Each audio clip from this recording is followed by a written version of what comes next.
So, magandang umaga, tanghali at gabi sa inyong lahat ng nakikinig ng audio record na ito. Bible verse natin for today is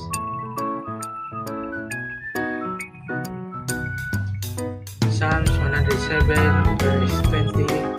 Ang sabi ito, ang salita lamang na kanyang pahatid, sila ay gumaling at naligtas sila sa kapahamakang sana ay darating.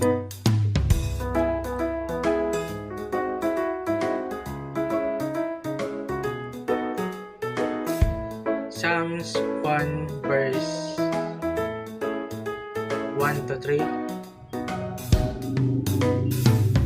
Mapalad ang taong hindi nakikinig sa payo ng masama at hindi sumusunod sa masama nilang halimbawa. Hindi siya nakikisama sa mga kumukutya at hindi nakikisangkot sa gawaing masama. Sa halip kasiyahan niyang sumunod sa kautusan ni Yahweh, binubulay-bulay niya ito sa araw at gabi, katulad niya ay punong kahoy sa tabi ng isang batisan. Laging sariwa ang dahon at namumuhay sa takbong panahon. Anuman ang kanyang gawin, siya ay nagtatagumpay.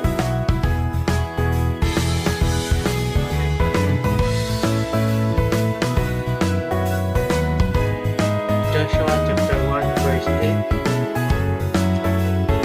Huwag mong kaliligtaang basahin ang aklat ng kautusan, pagbulay-bulayan mo iyon araw at gabi, upang matuwad mo ang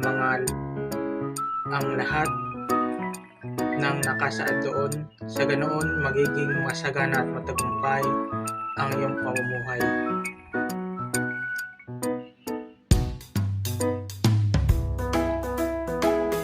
Deuteronomy 30 verse 14.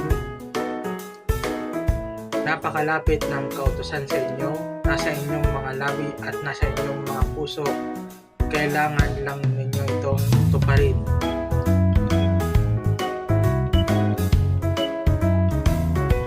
Isaiah 55 verse 11. Gayon din naman ang mga salita na lumalabas sa aking bibig. Ang mga ito'y hindi babalik sa akin na walang katuturan. Tutuparin ito ang aking mga balak at gagawin ito